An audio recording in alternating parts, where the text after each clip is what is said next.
dreams recalled during 1 week.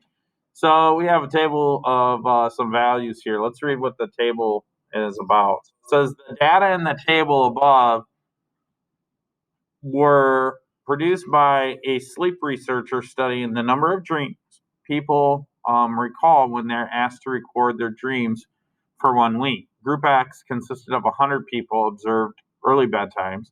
Group Y consisted of 100 people who observed later bedtimes.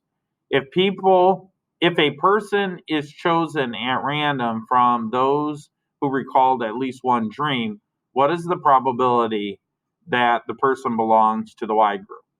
So first, what we need to do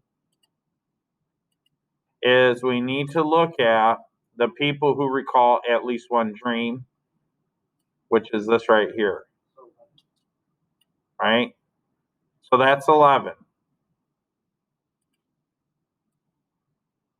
Okay. Now, how many are in that group? 100. Now, how many people, though, were in the total study? 200. So what we have to do is we have to, and I bet you they have both listed, right?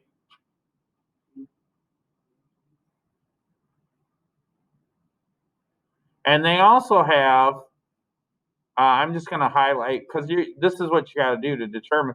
You got 28 people have at least one dream. Wait, at least one dream in the Y group. Isn't this at least one dream if they have 5 or more? So I'm not even going to focus on the X group for right now. So if that's the case, and you added it up, you would think it'd be, what is that, 77? But if you look, there isn't 77 out of 100. Oh, wait, no, it's 79. So do you guys think it's B? Yeah.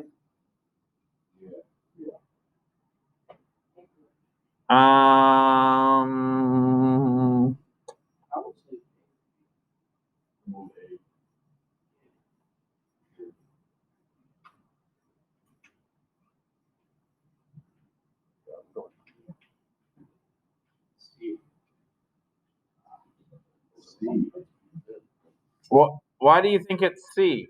Because the person chose random group recalled at least one dream with probability.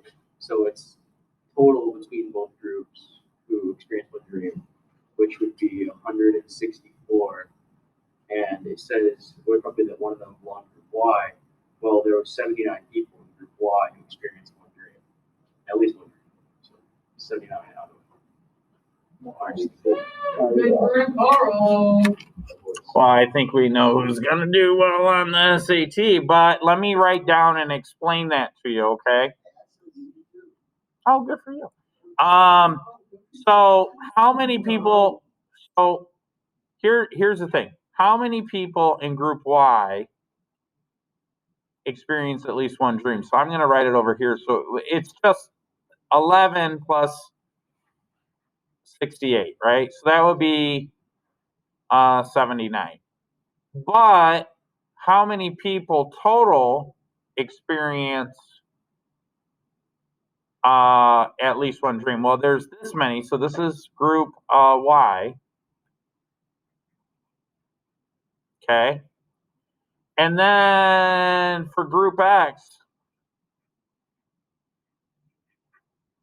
there is 28 plus 57. This equals 164. So this is the thing. Is it 79 out of 200, or is, what's the probability of that? Well, it would be, if you read the question, it says, if a person is chosen at random who has recalled at least one dream. So it's not out of the total pool. They have to qualify. So it would be out of these 100. In other words, we would separate, this isn't 160. Yeah, it's 164. We would separate all the people that had at least one dream from the total pool. 164, right? That's not 164. Well, this is, that's if you add them all up. Shoot. Let me go back. So that's not the total. What is I want to be clear on this, even though I made a little mistake. What's 28 plus 57?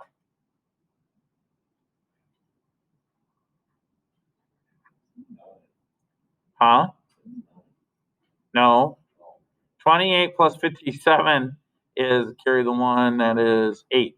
So this is 85. The 79 comes from the 11 plus 68. All these people have at least one dream. Okay? So now 79 plus 68, or not 60, plus 85 is the total number of people that have at least one dream. That adds up to 164. So the way that they word the question, it says, who recall at least one dream? So what's the total possible people? What's the total number of people that can recall at least one dream? 164.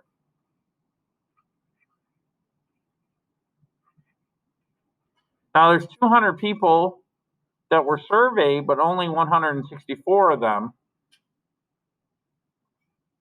can recall at least one dream. Now, how many were from group Y?